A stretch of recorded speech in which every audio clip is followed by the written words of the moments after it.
നമസ്കാരം. അംശി മുംബൈയുടെ മറ്റൊരു എപ്പിസോഡിലേക്ക് ഏവർക്കും സ്വാഗതം. ഗുഡ്വിൻ ഗോൾഡൻ വോയ്സിൽ ഇഷ്ടഗാനങ്ങൾ ആലപിച്ചുകൊണ്ടുള്ള യുവർ ചോയ്സ് റൗണ്ടിന് തുടക്കമിടുകയാണ് ഈ അധ്യായത്തിലൂടെ. ഈ മത്സരത്തിൽ നിന്നും തിരഞ്ഞെടുക്കുന്ന 6 ഗായകരായിരിക്കും ഗ്രാൻഡ് ഫിനാലെയിൽ മാറ്റുരയ്ക്കുക.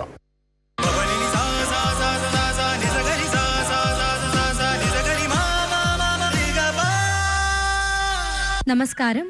മുംബൈ മലയാളി ഗായകരുടെ ഈണങ്ങൾ ആസ്വദിക്കാനായി കാത്തിരിക്കുന്ന ഓരോ പ്രേക്ഷകരെയും ഞാൻ ഒരിക്കൽ കൂടി സ്വാഗതം ചെയ്യുന്നു ടു അംശി മുംബൈ കാ Apna reality show Goodwin golden voice 2016.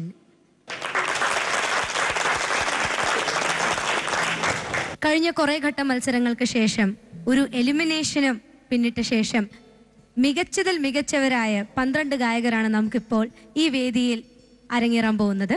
അതിൽ നിന്നും ഒരു വിന്നറെ കണ്ടെത്തുക, അതാണ് നമ്മുടെ ഈ ഒരു യാത്രയുടെ മെയിൻ മോട്ടീവ്. അതിനായി നമ്മളെ ഇവിടെ സഹായിക്കാൻ എത്തിയ നമ്മുടെ പ്രഗത്ഭരായ വിധികർത്താക്കളെ ഞാൻ സ്വാഗതം ചെയ്യുന്നു. ശ്രീ കാവാലം ശ്രീകുമാർ,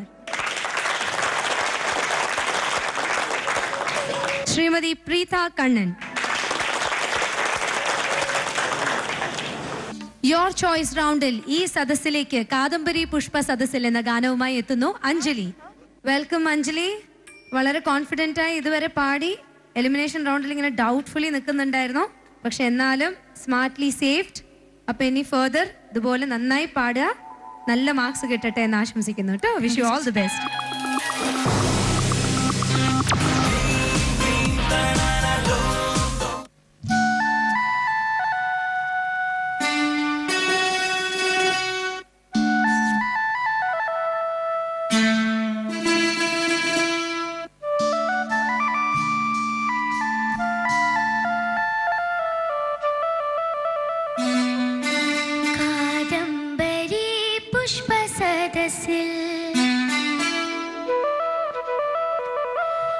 കൗമാരം കൊരുത്തതാണീ മാല്യം, കാമമാം കുരങ്ങിൻ മാറിൽ വീണഴിഞ്ഞ നിർമാല്യം, ഞാൻ നിർമാല്യം.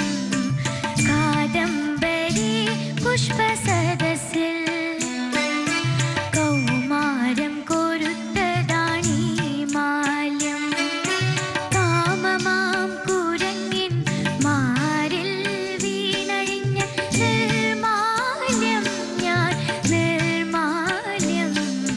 കാദംബരി പുഷ്പസദസ്സിൽ കൗമാരം കൊരുത്തതാണീ മാല്യം.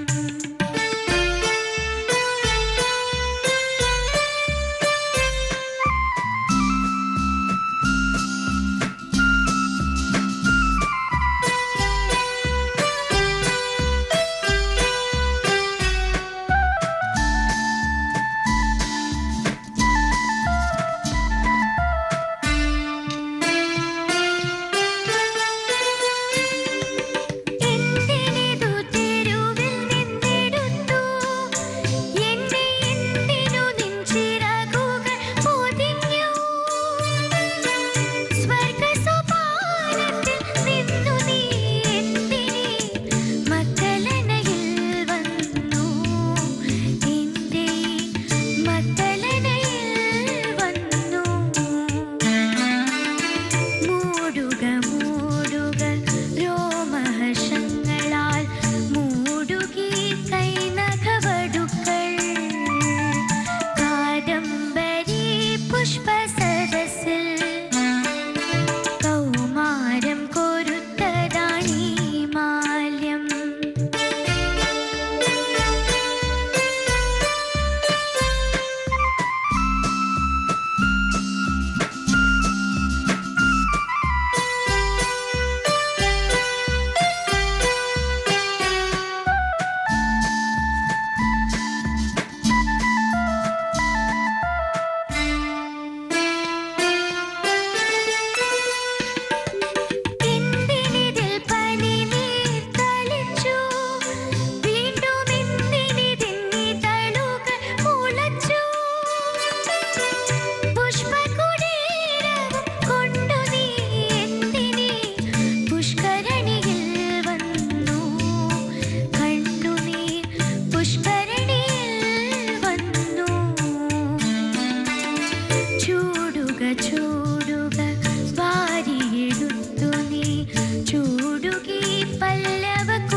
അഞ്ജലിക്കുട്ടി വളരെ ബ്യൂട്ടിഫുൾ ആയി പാടി എന്നാണ് ഒരു ഓഡിയൻസ് എന്ന നിലയ്ക്ക് എനിക്ക് തോന്നിയത്. പ്രത്യേകിച്ച് ആ നിർമാല്യം എന്നൊക്കെ പറയുന്നത് വളരെ സൂതിങ് ആയിരുന്നു കേൾക്കാൻ. പക്ഷെ എന്നാലും ടെക്നിക്കലി അതില് എങ്ങനെ എത്ര ശരിയുണ്ടായിരുന്നു എത്ര തെറ്റുണ്ടായിരുന്നു എന്നുള്ളത് നമ്മുടെ ജഡ്ജസ് പറയും.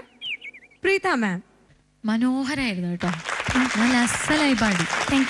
എടുത്ത് പറയാനായിട്ട് വലിയ എന്നല്ല പ്രശ്നങ്ങൾ ഒട്ടും തന്നെ. പല്ലവി വാസ് വെരി ഗുഡ്. പിന്നെ സ്വർഗസോപാനത്തിൽ നിന്നു നീ എന്തിനീ മദ്ദലനയിൽ, അത് ആദ്യം പാടിയപ്പോൾ എനിക്ക് തോന്നി കുറച്ച് നോട്ട് മാറിയോന്ന് തോന്നി ആദ്യം. രണ്ടാമത് ഓക്കെ ആയിരുന്നു. ഓക്കെ, ചരണം വന്നപ്പോൾ അതേ നോട്ട് ഞാൻ നോക്കി ശ്രദ്ധിച്ചു, ഇപ്പൊ കറക്റ്റ് ആയിരുന്നു. പുഷ്കരണിയിൽ വന്നു എല്ലാം. നല്ല എക്സ്പ്രഷൻ ആയിരുന്നു അതെല്ലാം. ഒന്നും പറയാനില്ല. Was very good. Thank you ma'am. Sreekumar sir അതിമനോഹരമായിരുന്നു. ഏറ്റവും ഹൈലൈറ്റ് ആ പുഷ്കരണിയിൽ നീ വന്നു അല്ലേ, ഒന്ന് പാടിക്ക്. അതെന്താണെന്ന് നമുക്ക് കാണിച്ചു കൊടുക്കാം. പുഷ്കരണിയിൽ വന്നു അങ്ങനല്ല, കണ്ണുനീർ പുഷ്കരണിയിൽ വന്നു. മോളുടെ ഒരു അടച്ച ശബ്ദമായി ഇപ്പോഴും. അത് വെച്ചുകൊണ്ട് മോള് സ്റ്റിഫ് അല്ലാണ്ട് സ്ട്രെയിൻ ഇല്ലാണ്ട് പാടി എന്നുള്ളതാണ് മോളുടെ നാച്ചുറൽ ആയിട്ടുള്ള ഒരു ടാലന്റ്. മറ്റുള്ളവരൊക്കെ ആണെങ്കിൽ അത് സ്റ്റിഫ്നെസ് വന്നിട്ട് ഗമുവൊക്കെ ഇല്ലാണ്ട് എങ്ങനെയും തീർത്തിട്ട് പോയാമെന്നുള്ള അവസ്ഥ. പക്ഷെ ഇത് അതിനെ പോസിറ്റീവ് ആക്കി എടുക്കാനായിട്ട് ഈശ്വരൻ തന്നിട്ടുണ്ട്. മോള് ചെയ്യുന്നതല്ല, അത് വന്നിട്ടുണ്ട്. ആ ഒരു ടാലന്റ് ഉണ്ട്, അത് തുടർന്ന് കൊണ്ടുപോകട്ടെ. അതിന് ഈശ്വരൻ സഹായിക്കട്ടെ. All the best. Thank you sir. Anjali very good, very good. അപ്പൊ എന്തായാലും ഈ വെരി ഗുഡ് പെർഫോമൻസിനുള്ള വെരി ഗുഡ് മാർക്സ് എന്താണെന്ന് അറിയാം. പ്രീത മാം എത്ര മാർക്ക് കിട്ടുമായിരിക്കും? Any idea? ചുമ്മാ എല്ലാം ചുമ്മാ പറയൂ.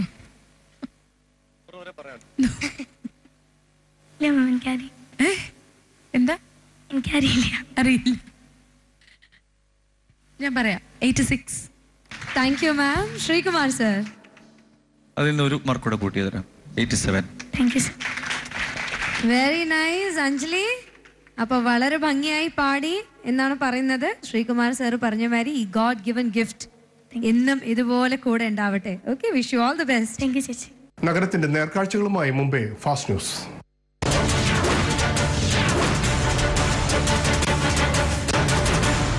മുംബൈ മലയാളി ഹോട്ടൽ ഉടമകളുടെ സംഘടനയായ ബജറ്റ് ഹോട്ടൽ അസോസിയേഷൻ സംഘടിപ്പിച്ച ഇഫ്താർ സംഗമം ചരിത്ര മുഹൂർത്തമായി.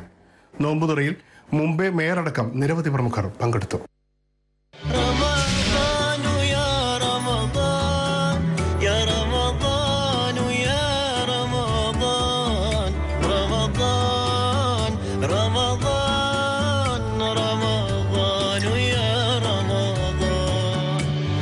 കൈരളി ശ്രോതാക്കൾക്ക് മുംബൈ ബജറ്റ് ഹോട്ടൽ അസോസിയേഷൻ്റെ റംസാൻ മുബാറക് ആദ്യമായി പറഞ്ഞുകൊള്ളട്ടെ.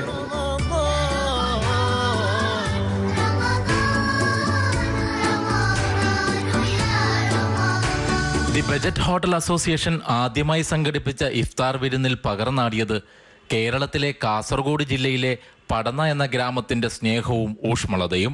ഈ ഹോട്ടൽ അസോസിയേഷൻ ഒരു 3 വർഷം മുമ്പ് ഫോർമേഷൻ നടത്തി. ആദ്യമായിട്ടാണ് ഒരു പബ്ലിക് ഫോറത്തിൽ ഞങ്ങൾ ഇതിനെ കൊണ്ടുവന്നത്.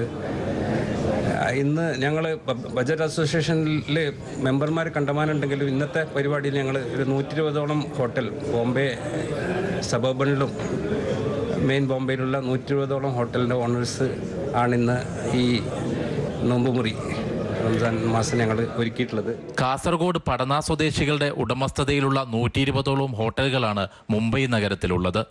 ഇവരുടെ സംഘടനയാണ് ബജറ്റ് ഹോട്ടൽ അസോസിയേഷൻ. എല്ലാ വീട്ടിലും അംഗങ്ങൾ ഈ 120 ഹോട്ടലിലും ഒരു വിധത്തിലെങ്കിലും മറ്റൊരു വിധത്തിൽ അവരുടെ ഇൻവെസ്റ്റ്മെൻ്റ് ഉണ്ട്. അപ്പോൾ ആ ഇൻവെസ്റ്റ്മെൻറ്റിനെ കാത്ത് സൂക്ഷിക്കുക, ആ ഇൻവെസ്റ്റ്മെൻറ്റ് സേഫായിട്ട് കൊണ്ടുപോവുക ഈ പറഞ്ഞ 120 ആൾക്കാരുടെയും ഷോൾഡറിലാണ്. പരസ്പര ധാരണയോടെയുള്ള കൊടുക്കൽ വാങ്ങൽ ബന്ധമാണ് ഈ സൗഹൃദ കൂട്ടായ്മയുടെ മഹാനഗരത്തിലെ വിജയം. ചെറുകിട ഡോർമിറ്ററി എന്നറിയപ്പെടുന്ന ബെഡ് സിസ്റ്റം പണ്ട് ഗൾഫ് ആ ബൂമുണ്ടായിരുന്ന കാലഘട്ടത്തിൽ ആ ഗൾഫിലേക്ക് പോകുന്ന സാധാരണ തൊഴിലാളികൾക്ക് താമസിക്കാനുള്ള മിതമായ നിരക്കിൽ താമസിക്കാനുള്ള 85 ശേഷമുള്ള അത് 2000 വരെയും അതിനുശേഷം പിന്നെയാണ് ബഡ്ജറ്റ് ഹോട്ടൽ മേഖലയിലേക്ക് ഉള്ള കാൽവെപ്പ്.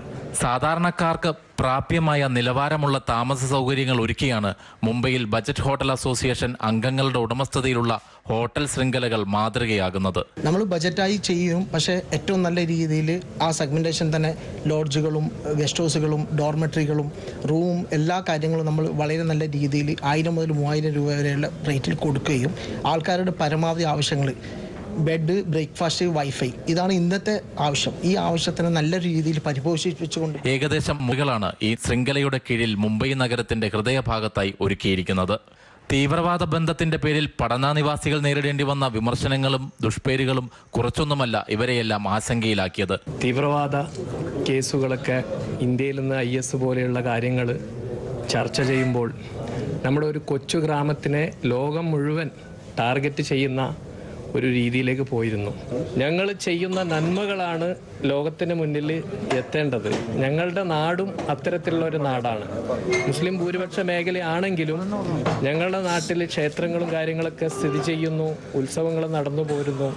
അപ്പോൾ ഞങ്ങളുടെ നാട്ടിൽ 99% നന്മയിലൂന്നിയ ഒരു നാട്.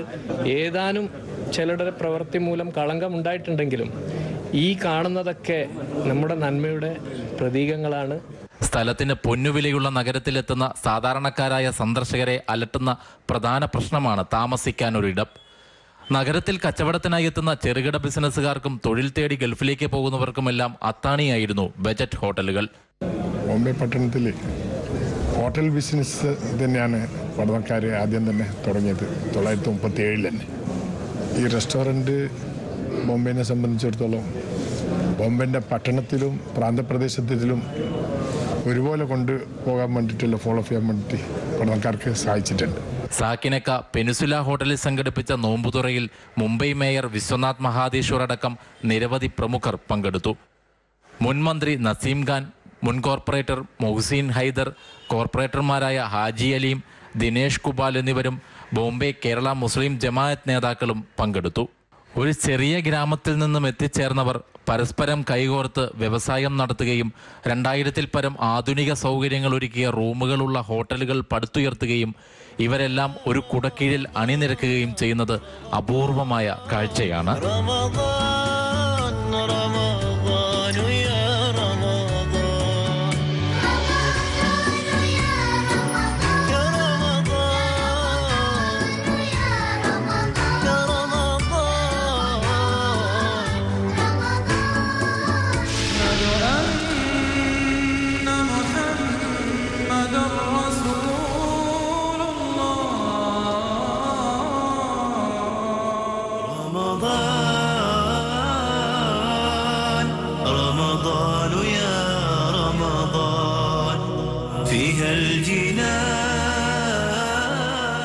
മഹാരാഷ്ട്രയിൽ കർഷക സമരം, പച്ചക്കറി വിലയിൽ വൻ വർധന, വിപണിയിൽ ലഭിക്കുന്ന അന്യസംസ്ഥാനങ്ങളിൽ നിന്നുള്ള പച്ചക്കറികൾക്ക് തീവില, സർക്കാർ നിലപാടുകളെ രൂക്ഷമായി വിമർശിച്ച് ശിവസേന.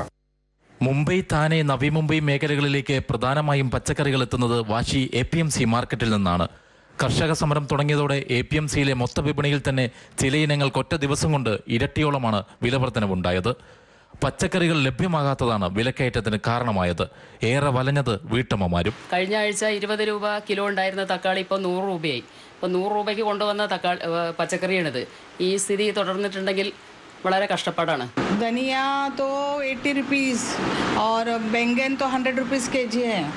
होलसेल मार्केट में ये रेट है तो अपना मिनी मार्केट में कितना रहेगा? കുടുംബ ബജറ്റ് താളം തെറ്റിക്കുന്ന വിലവർധനവിൽ സാധാരണക്കാരുടെ ജീവിതം ബുദ്ധിമുട്ടിലായെന്ന് വീട്ടമ്മമാർ പറയുന്നു. മാർക്കറ്റിൽ പോയി കഴിഞ്ഞാൽ കൊല്ലുന്ന വിലയാണ്. ഗവൺമെന്റ് ഇതിനു വേണ്ടി എന്തെങ്കിലും അടിയന്തരമായി. എയ്ഡ്സ് രോഗബാധിതരായവർക്ക് സൗജന്യ താമസവും ശുശ്രൂഷകളും നൽകുന്ന ജ്യോതിസ് ചാരിറ്റബിൾ ട്രസ്റ്റിന്റെ ദൈനംദിന പ്രവർത്തനങ്ങളെയും വിലവർധനവ് സാരമായി ബാധിച്ചുവെന്ന് സിസ്റ്റർ ശോഭിത പറയുന്നു. അവർ പച്ചക്കറി മാർക്കറ്റിൽ ചെല്ലുമ്പോൾ പറയും ഞങ്ങൾക്ക് വരുന്നില്ല, പിന്നെ ഞങ്ങളെങ്ങനെ തരുന്നേ? അവതാരിയായിട്ട് തരുന്നവരുമുണ്ട്, വിലയ്ക്ക് തരുന്നവരുമുണ്ട്. ഒരു പറയണ സിസ്റ്റർ ഞങ്ങളുടെ കയ്യിലില്ലാതെ ഞങ്ങൾക്ക് തരാൻ ബുദ്ധിമുട്ടുണ്ട്, അതുകൊണ്ട് തന്നെ ഞങ്ങളുടെ പേഷ്യൻസിന് കൊടുക്കാനും പറ്റുന്നില്ല. അതിൻ്റേതായ വലിയ ബുദ്ധിമുട്ട് അവിടെ ഞങ്ങളുടെ 2 സ്ഥാപനത്തിലും ഞങ്ങൾ വിഷമിക്കുന്നുണ്ട്. പിന്നെ ഉള്ളത് ഞങ്ങൾ പയറുവർഗ്ഗങ്ങളും അങ്ങനെ എന്തെങ്കിലുമൊക്കെ ആയിട്ട് പരിപ്പ് അങ്ങനെ ഇതായിട്ട് കൊടുക്കുക, അങ്ങനെയൊക്കെയാണ് ഇപ്പം ചെയ്യുന്നത്. കർഷക സമരത്തോടുള്ള മഹാരാഷ്ട്ര സർക്കാരിന്റെ നിലപാടുകളെ കടുത്ത ഭാഷയിലാണ് മുംബൈ മേയറും ശിവസേന നേതാവുമായ വിശ്വനാഥ് മഹാദേശ്വർ വിമർശിച്ചത്. शेतकऱ्यांना कोणत्या परिस्थितीत न्याय मिळाला पाहिजे, शेतकऱ्यांना कर्जमाफी मिळालीच पाहिजे, ही शिवसेनेची भूमिका आहे. शेतकऱ्यांना संप करण्याची वेळ आली आहे. खरंच या सरकारने कुठेतरी योग्य तो निर्णय घेऊन शेतकऱ्यांच्या हिताच्या दृष्टिकोनातून चांगला निर्णय घेतला पाहिजे. മഴ ശക്തമാകുന്നതോടെ പച്ചക്കറി വില വീണ്ടും വർദ്ധിക്കുമെന്ന ആശങ്കയിലാണ് മുംബൈയിലെ വ്യാപാരികളും ഉപഭോക്താക്കളും. മറ്റൊരു മഴക്കാലത്തിനായി നഗരമൊരുങ്ങി. ഒപ്പം കണക്ക് കൂട്ടലുകളുമായി മഴപ്പന്തയക്കാരും. കാലാവസ്ഥാ നിരീക്ഷകരെ വെല്ലുന്ന പഠനവും പ്രവചനങ്ങളുമാണ് മഴപ്പന്തയക്കാരുടെ തുറുപ്പുചീട്ട്. മഴപ്പന്തയത്തിൽ മുംബൈയിൽ കൈമറിയുന്നത് കോടികളാണ്. വീണ്ടും ഒരു മഴക്കാലം വരവായി. മുംബൈയിലെ മഴയ്ക്ക് ഒട്ടേറെ പ്രത്യേകതകളാണ്. ജോലി കഴിഞ്ഞ് തിരക്കിട്ട് വീട്ടിലേക്ക് മടങ്ങുന്നവരും പാതയോരങ്ങളിൽ ജീവിതം കൂട്ടിക്കെട്ടുന്നവരും മഴയോട് മന്ത്രിക്കുന്ന നഗരമാണ് മുംബൈ. ഒരുപക്ഷെ മഴയെ പ്രതിരോധിക്കാൻ കുട പോലും കൂടെ കരുതാൻ ഇഷ്ടപ്പെടാത്തവർ. മഴയെത്തും മുൻപേ വിവിധ കുടയുടെ പരസ്യം കൊണ്ട് അന്യ സംസ്ഥാനങ്ങൾ മത്സരിക്കുമ്പോഴും കുടയുടെ കാര്യത്തിൽ നിസ്സംഗതയാണ് രാജ്യത്തിൻ്റെ സാമ്പത്തിക തലസ്ഥാനത്തിന്. മഴയെ ഇഷ്ടപ്പെടുമ്പോഴും മഴയൊന്ന് കനത്താൽ നഗരവാസികൾ ആശങ്കപ്പെടുന്നത് സ്വാഭാവികം. പലപ്പോഴും കനത്ത മഴകൾ മാറ്റിമറിക്കുന്നത് അവരുടെ ജീവിതത്തിൻ്റെ താളമാണ്. മഴ പെയ്യാനും പെയ്യാതിരിക്കാനും സാധ്യതയുണ്ടെന്ന കാലാവസ്ഥാ നിരീക്ഷണ കേന്ദ്രത്തിൻ്റെ പ്രവചനം മുംബൈയിലൊരു തമാശയല്ല. മഴ പെയ്യുമോ ഇല്ലയോ, എത്ര പെയ്യും എന്നൊക്കെ പറയുമ്പോൾ മഹാനഗരത്തിൽ മാറിമറിയുന്നത് കോടികളാണ്. അതെ, മൺസൂൺ മഴയും പന്തയക്കാർക്ക് പ്രിയങ്കരമാണ്. ജൂൺ ആദ്യവാരത്തിൽ മൺസൂൺ മഴ മുംബൈയിലെത്തുമെന്നാണ് പ്രവചനവും സൂചനയും. ഈ സീസണിൽ ശരാശരി 2000 മില്ലിമീറ്റർ മഴ ലഭിക്കുമെന്നാണ് പ്രതീക്ഷിക്കുന്നത്. എത്ര മഴ കൃത്യമായി പറയുന്നതാണ് പന്തയത്തിലെ വിജയഘടകം. പ്രാദേശിക പന്തയക്കാരേക്കാൾ പുറം സംസ്ഥാനങ്ങളിൽ നിന്നുള്ളവരാണ് മൺസൂൺ ബെറ്റിൽ കൂടുതൽ താല്പര്യം കാണിക്കുന്നത്. മഴക്കാലത്ത് മാത്രം മുംബൈയിൽ നടക്കുന്നത് കോടികളുടെ വിനിമയമാണെന്നാണ് കണക്കാക്കപ്പെടുന്നത്. ഒത്തുകളി വിവാദങ്ങൾ ക്രിക്കറ്റ് പന്തയത്തിന് ഡിമാൻഡ് കുറച്ചപ്പോൾ ബുക്കികളെ ആകർഷിക്കുന്നത് മഴയാണ്. ഭാഗ്യവും നിരീക്ഷണ പാഠവുമാണ് മഴപ്പന്തയത്തിൽ ജേതാക്കളെ സൃഷ്ടിക്കുന്നത്. കാറ്റിൻ്റെ ഗതി, കാലാവസ്ഥാ നിരീക്ഷകരുടെ വിവരങ്ങൾ എന്നിവ പഠിക്കാത്തവർക്ക് മഴപ്പന്തയത്തിൽ ഒന്നും നേടാൻ കഴിയില്ല. ഒത്തുകളിയില്ല എന്നത് മഴപ്പന്തയത്തിൻ്റെ വീറും വാശിയും മാത്രമല്ല, പിരിമുറുക്കവും കൂട്ടുന്നു. നഷ്ടക്കണക്കുകൾക്കും ലാഭക്കണക്കുകൾക്കുമായി തയ്യാറെടുക്കുകയാണ് മുംബൈയിലെ ബുക്കികൾ. HSC പരീക്ഷയിൽ മികച്ച വിജയവുമായി ഇക്കുറിയും നഗരത്തിലെ മലയാളി സ്കൂളുകൾ. അച്ചടക്കത്തിന്റെ കാര്യത്തിലും മാതൃകയാണ് നഗരത്തിലെ മലയാളി വിദ്യാഭ്യാസ സ്ഥാപനങ്ങൾ. 15 വർഷമായി തുടർച്ചയായി 100% വിജയം കൊയ്യുന്ന ഡോംബിവിലി ഹോളി ഏഞ്ചൽസ് സ്കൂൾ ഉയർന്ന വിജയശതമാനത്തിലും അച്ചടക്കത്തിലും മുന്നിലാണ്. രക്ഷിതാക്കളുടെയും അധ്യാപകരുടെയും കൂട്ടായ പ്രവർത്തനമാണ് മികച്ച വിജയം ഉറപ്പാക്കാൻ സഹായിക്കുന്ന ഘടകങ്ങളെന്ന് ഡയറക്ടർ ഡോക്ടർ ഉമ്മൻ ഡേവിഡ് പറഞ്ഞു. ഇങ്ങനെ ഒരു വിജയം കൈവരിക്കാനായത് അധ്യാപകരുടെയും രക്ഷിതാക്കളുടെയും സംഘടിതമായ ഒരു ശ്രമം കൊണ്ടാണ്. സ്കൂളിലെ കുട്ടികളെ കൂടി ഉൾപ്പെടുത്തി ഒരു വർഷത്തിനുള്ളിൽ 1,00,000 വൃക്ഷത്തൈകൾ നടുവാനുള്ള പദ്ധതിയിലാണ് ഹോളി ഏഞ്ചൽസ്. ലോക പരിസ്ഥിതി ദിനത്തിൽ വൃക്ഷത്തൈകൾ നട്ട് വരും തലമുറയ്ക്ക് അറിവ് മാത്രമല്ല സംസ്കാരവും വളർത്തി മാതൃകയാവുകയാണ് ഈ സ്കൂൾ. മാർക്ക് ലഭിക്കുക എന്നുള്ളത് മാത്രമല്ല നമ്മുടെ പ്രധാനമായിട്ടുള്ള കാര്യം. അവർക്ക് അവരുടെ സ്വഭാവ രൂപവൽക്കരണത്തിലും അച്ചടക്ക ബോധത്തിലും അവരെ വളരെയധികം കൃത്യനിഷ്ഠമുള്ളവരാക്കി തീർക്കുകയാണ് നമ്മൾ ചെയ്യുന്നത്. അത് നമ്മുടെ ഒരു കടമയായിട്ട് നമ്മൾ അധ്യാപകരായാലും സ്കൂൾ അന്തരീക്ഷമായാലും എല്ലാം അതിന് ഉതകുന്ന രീതിയിലുള്ള ഒരു സെറ്റിങ്സാണ് നമ്മൾ ഉണ്ടാക്കുന്നത്.